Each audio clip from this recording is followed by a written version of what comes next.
Edmonton temperature is going down, so as the home sales is going down. Let's find out. It's Manny Bagga with the Bagga team from Royal Page Magna.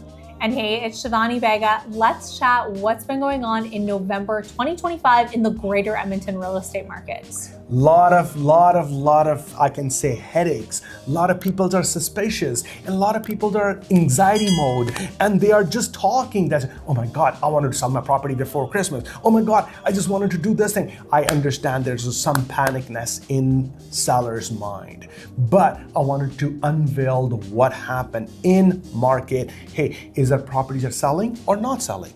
Is the prices are dropping or not dropping? So all those questions answer will be discussed in this video. So sit tight and watch this video till the end.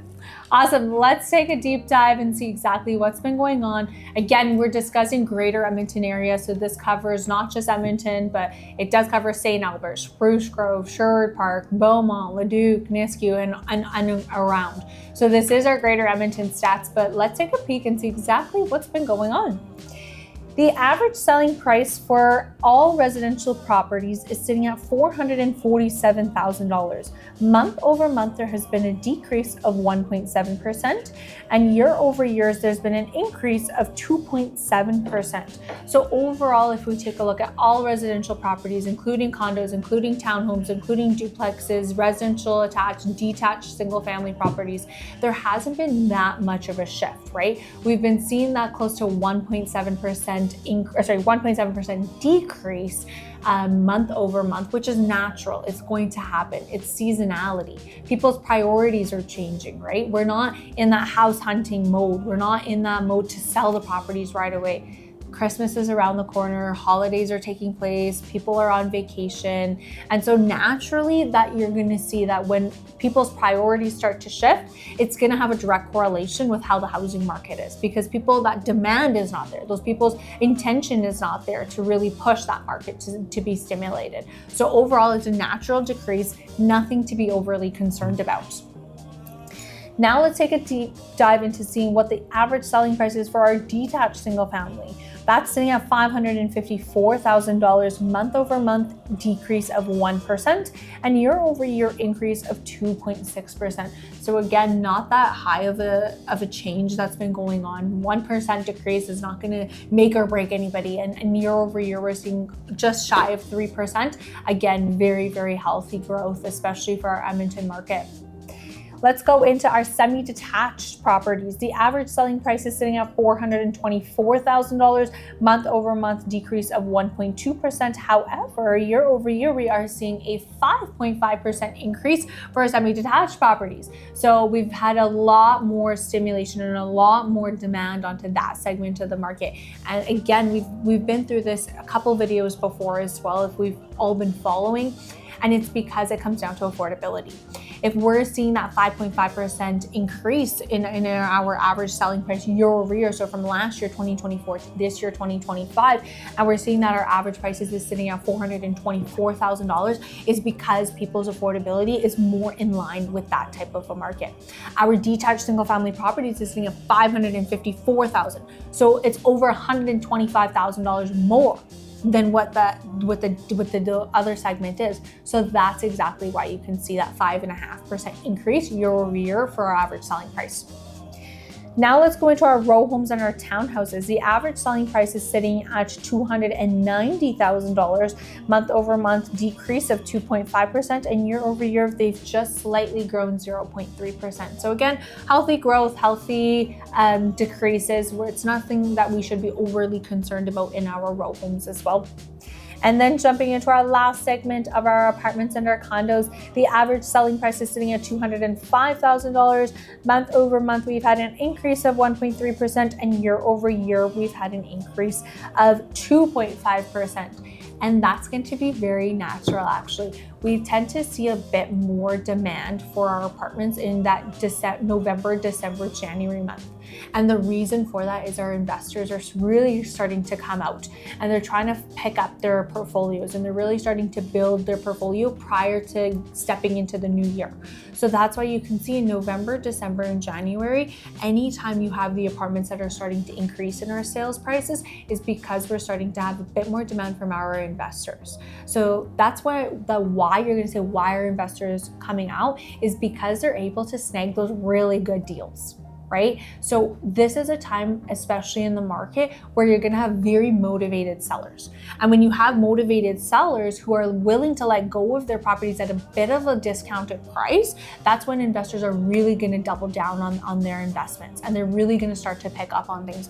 And so that's why it's natural to see our apartments segment start to come up a little bit. Wow, I was listening very carefully. I can see how every segment and the price shift. Yeah. So look at the condos, look at the row houses, and look at the single detached home, and then you put all those things together and it compiled up in one bucket. I think my message for all the viewers who are there watching, I wanted to pay attention which segment you are. People ask us, hey, how's the market? Well, are you looking at the average price or are you looking at single family home price or duplexes or condos? So because every price is different, am I right? Absolutely. So those numbers don't lie, but let's flip the coin. What happened on other side, my side? So number one, I started with the inventory. In Greater Edmonton, we have 5,961 properties are available, which shows that right now, if we do not receive any other properties, more coming, we have 3.6 months inventory sitting in the market. Wow. If we are the same consumption rate, we're sitting at it. So right now, if the same homes are in the market, it will take 3.6 months to evaporate this inventory. So we're looking at pretty well middle of March. If no new inventory hits the market, we have enough inventory to sustain the market up until middle of March. Absolutely. So new listing, last month, 2,285 properties hit into Greater Edmonton, which is 27.9% less than month over month, which is normal. Hey, always when you hit into November and December months, inventory is going to come down. So no need to panic that, oh my God, 27.9% market went down. So no need to stress out. It's a normal, so just breathe and we're all okay. And overall, year to date, we have 38,000 properties hits in the market, which is also 11% year to date is higher, which shows that, hey, there's more in properties came in this year, which is 38,000 properties. Now, how many property got sold? If 2,280 property hits in the market in November month, in last month, 1,654 property got sold. If you look at it month over month, we are 19.7% sales went down, which is also a hefty numbers when you see that month over month, 19.7% sales went down. Yes, you and me, we're gonna brag how much we can say, hey, it's a seasonal effect, it's a winter, blah, blah, blah. But hey, that is also indication that, hey, it's a slower down. Market is slow. That's a truth, and I am not putting icing on the cake that, hey, it is not true. So that's the truth. So year to date, if you look at the number, 38,000 properties came. Out of 38,000 properties, 26,000 properties got sold, okay? That is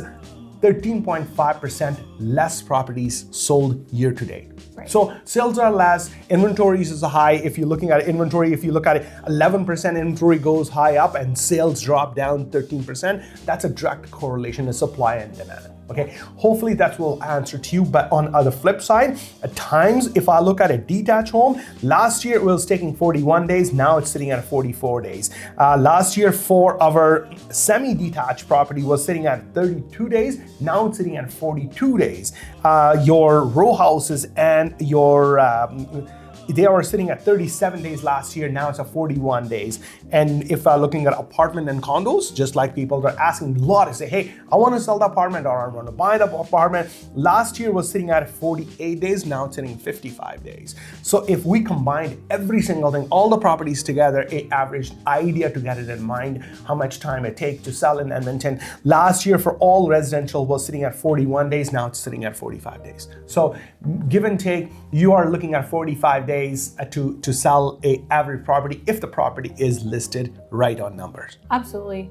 But I mean, it's natural, it's gonna happen. Like we're entering into November, December, it's gonna happen seasonality wise. And again, it's gonna happen because people's priorities are shifting, right? Nobody's as in demand for house hunting, or nobody's as in demand to sell their property in this type of weather, this type of a season, right? Everybody's on holiday mode, everybody's kind of kicking back, taking that step back, but we will most likely be seeing that stimulation hit the market back next year. So expect to see some higher numbers in that February, March, April. That is what market experts are predicting. And again, we are going to be following along very, very closely with the stats to see how it's going to be impacting our market.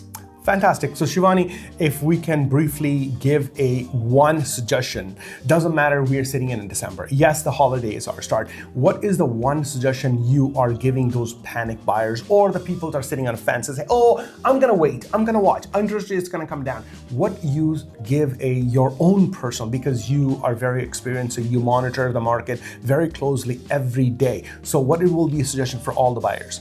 Absolutely. So it really comes down to understanding what your wants and needs are. If you're in a situation where your lease is ending at the end of November, and you need to get into something right away, you need to make sure that you are going to be aligning that priority with what the market is saying. But if you're sitting in a situation where saying, hey, you know what, my lease is not over till June, July, or maybe I don't need to sell my property, my mortgage renewal is not until June or July, and you have time on your hand, at that point, then it is a good time for you to explore those options right now. It is a good time because you're gonna have a little bit more inventory to select from. You can be a little bit more picky and choosy with things, but at the same time, don't be overly picky and don't be overly choosy with things, because as soon as you have a well-priced property that meets all of your criteria, you're not going to be the only one that's going to be competing for that. There are still multiple offer transactions that happen in today's market. Just last week, myself and Manny went through 4 transactions in multiples, and that's because properties that are well priced do have a demand for buyers that are out there. So please make sure that you have your list of criteria outlined. You're working with a very, very experienced and well-versed agent who's going to be able to represent you and your family, and also understand that you have a few more options out there than you would have earlier this year. Fantastic. I totally get that, Shivani. Before I can give my suggestion, I wanted to let you know that for all the sellers, in one word, be patient. Okay. Yeah. Right now, if you are in aggressive mode, I wanted to sell this property in 2 weeks, it's not going to happen unless you needed to drop the price. Right now, the current market is based off price driven. If Absolutely. The price is right, property can sell. If price is not right, as I mentioned earlier before I start, right now 3.6 months inventory is sitting there. So it means right now you're looking at 90 days to 120 days to have a property sell. Right now, basically what I see in certain commodities, you have even 5 property and 1 property is selling. And then it means if 5 property comparing to your property and 1 is selling, if your property is not number 1, number 2, you are just waiting. Yeah. Okay, that's my suggestion for all the sellers. Hopefully this tip will be helpful for you to make if you are in the market to sell in December or January month. Okay, so I wanted to make sure you guys are all know. And before we can wrap up, I wanted to wish all our clients, all our viewers, I want to wish you a great Merry Christmas, Happy Holidays, and myself and Shivani will be coming with the same stat next year. But I have one exciting news for you before I wrap up this one. My high rollers, can you believe it? Can you believe it? What is the most expensive property got sold in November? $5 million. Woo! I want to say congratulations to our fellow realtor and the person who sold and the person who bought it. Congratulations on the behalf of Bagga team. That's the most expensive property got sold in November months. That's a detached home, semi-detached home got sold for $875,000. Row houses and townhouses got sold for $720,000. And apartment got sold for $845,000. Hey, it's not bad.